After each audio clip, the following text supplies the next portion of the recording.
He compared himself to an infamous dictator, and then all hell broke loose. From family tragedies to substance abuse to the loss of furry friends, this is the devastating true story of Type O Negative's Peter Steele. Before Peter Steele gained fame with Type O Negative, he was in another metal band called Carnivore. After they broke up, the members were forced to get regular jobs outside of music.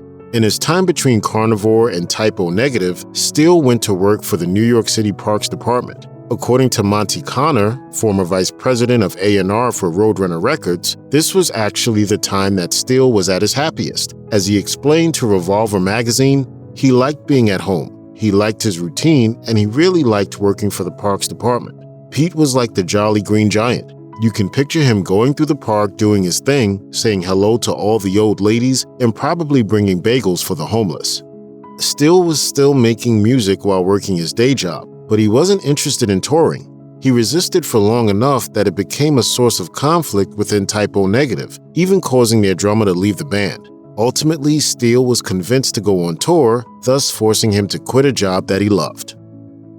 Peter Steele is known as one of the most influential figures in Gothic metal, but he was also a perfectionist who was never fully happy with his own work. During one particular 1998 interview, he became enraged at a critical review of Type O Negative's first album. But in that same interview, he also criticized the album himself, stating that he had to scramble to write the songs in a single evening and it was only supposed to be a demo.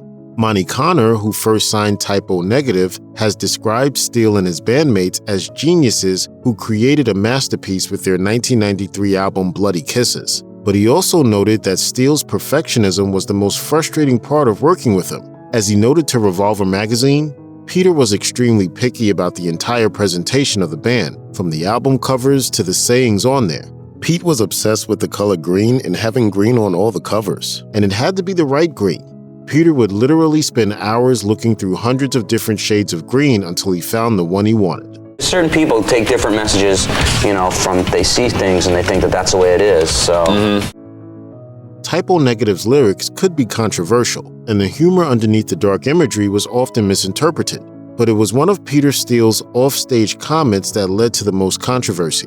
During one interview, Steele made a reference to a famous John Lennon quote that led to protests and canceled concerts for Type O Negative, just as the original joke had done to the Beatles.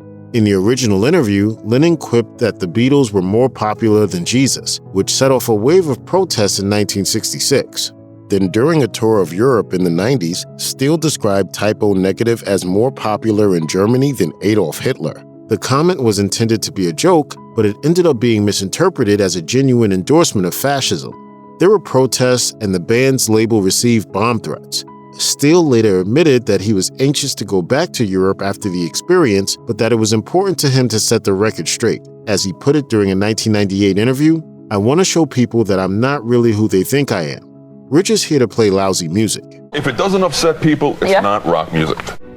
Despite the sarcastic humor in Steele's work, there was also genuine emotion in his songs, much of which came from his tormented love life. For example, the liner notes for the album Bloody Kisses include the message, "This entire opus is respectfully dedicated to all those who have loved unconditionally only to have their hearts unesthetically ripped out. Base not your joy upon the deeds of others, for what is given can be taken away. No hope equals no fear." Steele attributed the darkest times in his life to the fallout from his failed relationships. Many of the songs that he wrote for Type O Negative were about his ex-girlfriends and former lovers. One of the band's most beloved songs, Black Number One, was based on one of Steele's failed relationships, which he's admitted even made him suicidal. I think that I just seemed to take it a bit harder than I should have. Steele was very open about his suicide attempt, once describing it as a symbolic death. He also often spoke openly about his mental health struggles in general, which included experiences with addiction, bipolar disorder, and depression.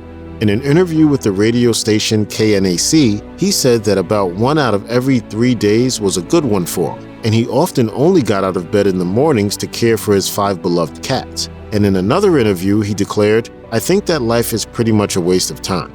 During the production of one Type O Negative album, Steele was going through a hard time and decided to go off his prescribed medication, which had a tremendous impact on his writing.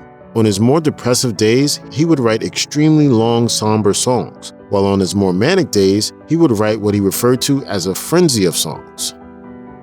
In February 1995, Peter Steele's father died, which the musician struggled to accept. He didn't go to the funeral and waited more than 4 years to visit the grave.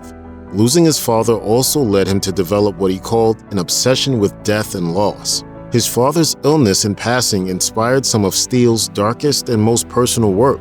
The typo-negative song Todd's Ship Gods, for example, is about the experience of visiting his dad's grave for the first time. In interviews, Steele described how for months he continued to receive medical bills in the mail, charging his family for tests and procedures that had ultimately failed to help his father. This experience inspired the title track for the album Life Is Killing Me, which has lyrics that are highly critical of doctors and the for-profit medical system. I just cannot believe how people treat each other. It's unbelievable. Peter Steele often used the things that made him the most emotional as inspiration for his work, and that beating heart drew a lot of fans to Typo Negative's music. However, using personal tragedy in this way also made it painful for Steele to perform them on stage over and over again. In particular, the tracks Everything Dies and Everyone I Love Is Dead from the album World Coming Down directly reference deaths in Steele's family, including his father's. As his bandmate Josh Silver noted to Revolver magazine, Peter had problems performing on the record because it hit home so much. It made him very upset to sing some of those songs, even though he wrote them. And those aren't the only examples that describe tragedy in Steele's life. The title track on Bloody Kisses, for example, is about the death of Steele's beloved cat Venus, though the singer kept the lyrics intentionally vague. As he explained to Revolver, no one wants to hear a guy who's 6'8" with long black hair and fangs crying about his cat. So I had to make it extremely metaphorical. I have a huge problem with abandonment and loss, so I took it very seriously.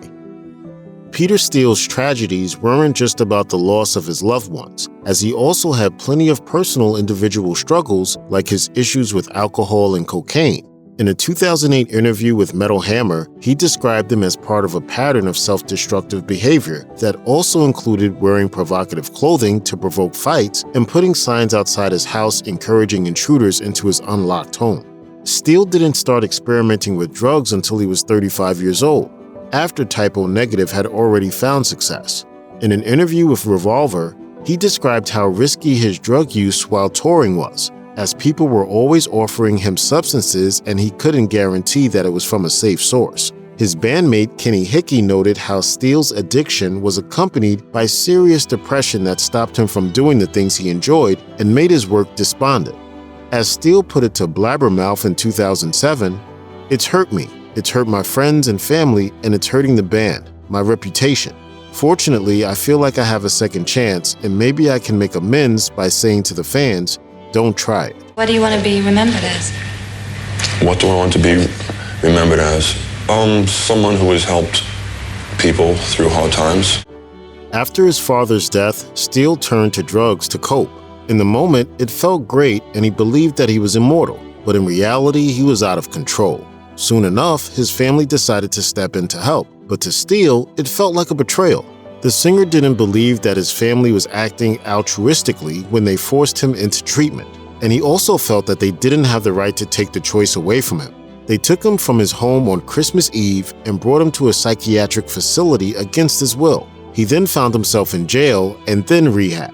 The incident drove a wedge between him and his family. As he put it in an interview with Artisan News Service, "I just feel that certain people who said that they loved me took advantage of my situation. I used to have 5 older sisters. I used to. Now I don't. It makes me very sad." While Peter Steele was at the height of his risky drug use, he learned that his longtime girlfriend had cheated on him. He then assaulted her new boyfriend and ended up spending about a month at the New York City prison complex Rikers Island. As he recalled to Metal Hammer, "I had been with this one woman for 10 years, and when I found out what had been going on, I pretty much went berserk.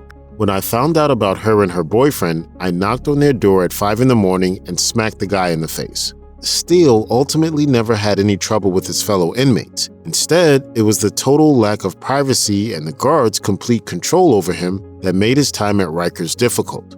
The worst part was that he wasn't allowed to make more than a single 8-minute phone call per day, which was particularly difficult because he was worried about his mother.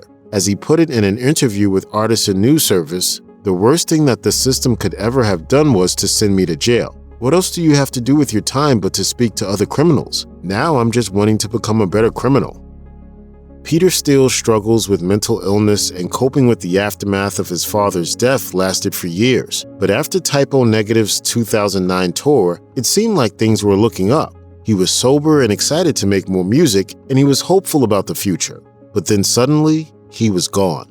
One of Steele's beloved cats, Tito, was very sick, and his bandmates were concerned that he might relapse. They attempted to get in touch with him, but they were only able to talk to his girlfriend, who told them that Steele was sick with the flu. He died shortly after of sepsis caused by diverticulitis on April 14, 2010, the same day that Tito passed. He was only 48. According to a blog run by Steele's loved ones, the remainder of Steele's cats were adopted by his sister Pam. No matter what you do, you're gonna die anyway.